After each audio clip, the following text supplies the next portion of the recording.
Zambian President Hakainde Hichilema has thanked China for joining international efforts to help his country restructure its debt. China committed to joining Zambia's creditor committee at the International Monetary Fund's meetings last week. This latest decision by the world's dominant creditor, China, comes amid complaints from Zambia after last week's debt restructuring process had stalled. The country's debt has been spiraling in recent years, leaving creditors wrangling over who should take losses on loans. In 2020, Zambia became the first African nation to default on its €42.5 million Eurobond payment. Africa's second largest copper producer nation is struggling with its debt of almost $32 billion, which equates to 120% of its gross domestic product. While the country's foreign debt currently stands at $3 billion in international bonds and $2.1 billion to multilateral lending agencies such as the IMF.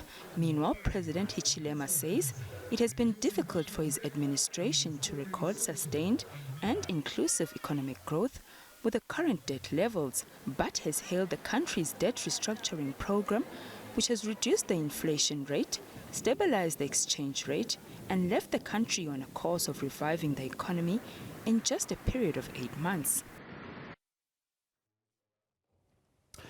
Well, for some analysis, we're now joined by Zambian economist Yusuf Dodia. Thank you so much indeed for joining us. It's always good to talk to you.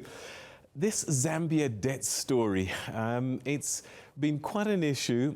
Would you say that a lot of this came about in the last administration? Oh, absolutely. At the time when the last administration took over from the previous administration, the debt was about $6 billion.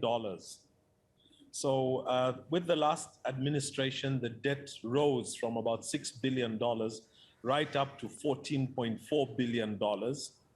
And this was brought up by the last administration, of which $3 billion was commercial debt from the private sector.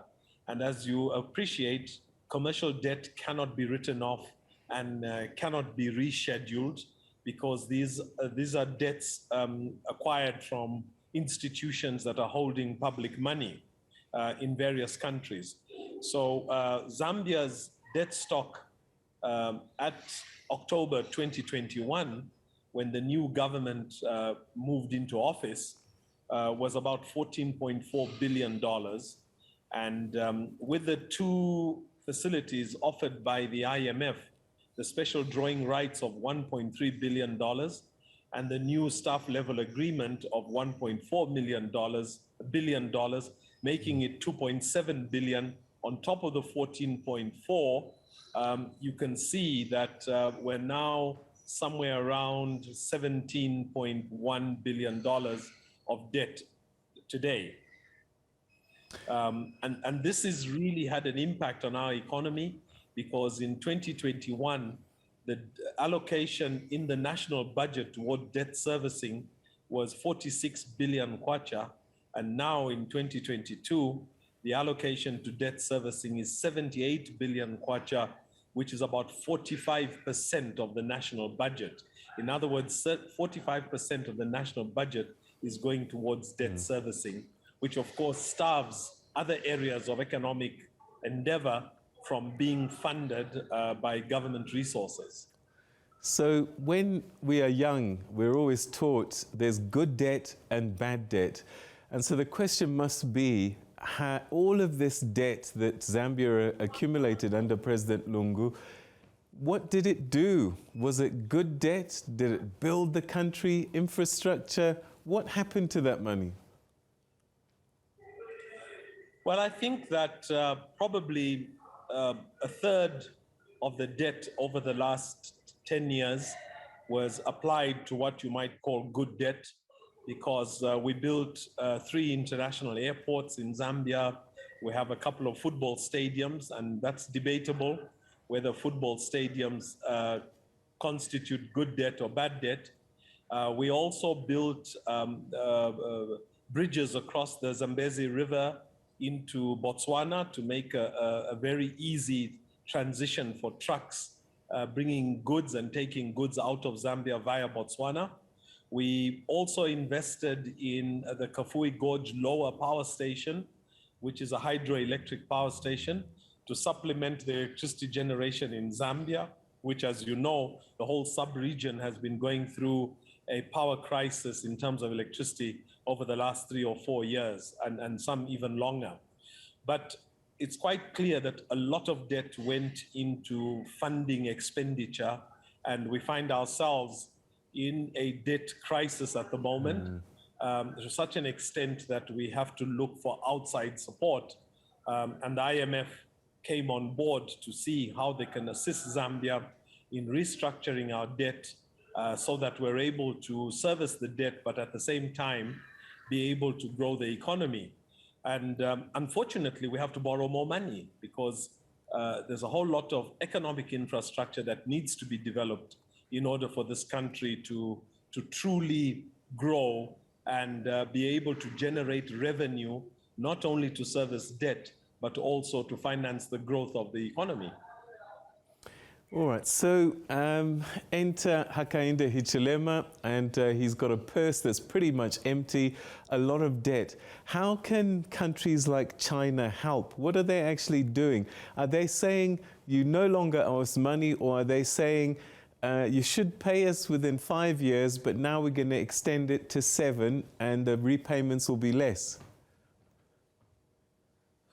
Well, this is where the big debate is. And in my opinion, I think that bilateral debt, which is between Zambia and specific selected countries, whether it be China or South Africa or the UK or the USA, is debt that can always be renegotiated. It can be extended over a longer period, and some debt can be written off. In 2000, we had a campaign called Jubilee 2000, where we tried to get the donor community, our development partners, to write off debt, and they did exactly that. But that only happens with bilateral debt. When it comes to commercial debt, like the $3 billion that we borrowed since 2011, that debt cannot be written off, and it becomes very toxic debt very quickly because there is no negotiation. All one can do is to sell that debt to another buyer who will want to have a higher interest on the debt that they buy up in order to cushion Zambia from the challenges of failure to honor our debt. And so when I look at the Chinese debt, and that's a specific question, is that I think the onus is on us as a country to decide what we want to acquire debt for. Now, clearly, a country like Zambia that is landlocked, to make Zambia land-linked, we need a robust and wide railway network. And I think that China can provide the resources to develop a national railway network that would make the country operate more efficiently, more cost-effectively, and in fact, reduce on the huge amount of money that we put into road maintenance as a result of trucks carrying copper out of Zambia, not only for Zambia, but also as a transit country for the Democratic Republic of Congo. As you know, the DRC and Zambia rank as the second and third largest producers of copper in the world, respectively. And the roads that are being damaged are Zambian roads. So a railway network is something we would be able to develop using resources coming from a country like China that not only has the money, but also has the technology and the efficiency to do it in a short space of time. One would like to think that China is altruistic and really wants to help our continent, but the reality is that there's nothing for free. So what's the real cost for Zambia? Is it copper? And what else? Well, in my view, I don't think there's any country or any multinational company that is looking to be a do-gooder. All the countries in the world and all the companies across the world are in it to make money. So it's all for economic benefit. And I don't think China is any different from the UK or the USA, where the focus is on how do we get benefits for our own people. The real challenge we have is making the decision to take on the support from any developed or developing economy that is going to benefit our own people. And I think that's where we've messed up. And not only Zambia, but many other countries have messed up on taking debt for frivolous investment.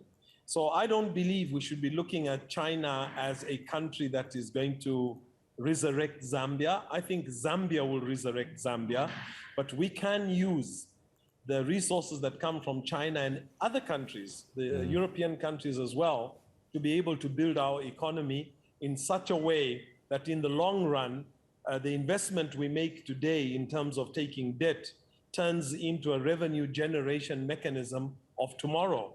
And this is how we need to look at it. We need to make business decisions.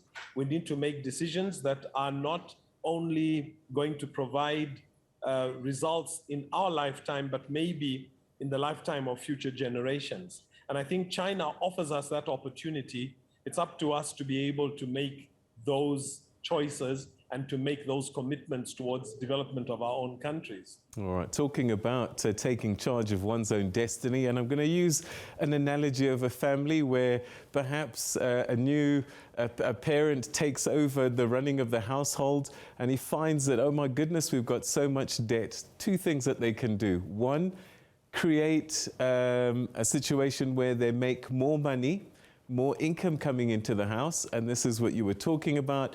But the other thing and the usual thing is to start with the expenditure and spend less. And I suppose this is what Zambia has to go through right now, which can be quite painful for ordinary citizens. Well, absolutely.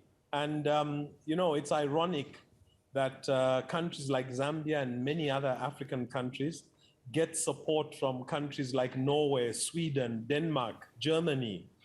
And when you look at the politicians in these countries, they go to parliament on bicycles, they use the train, and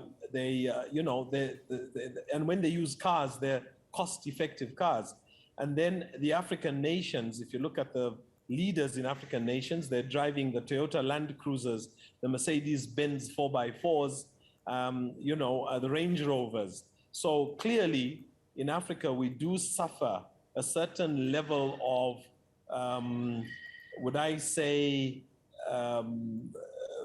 love for beauty, love for comfort, and love for a good life.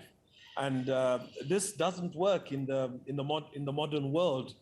We have to be able to live within our means. So definitely a country like Zambia has to tighten up its belt. We have to make our administration operate more cost effectively. We've got to cut down on employment in the civil service. We have to be less ambitious with trying to show that we are a developing economy. For example, owning a national airline.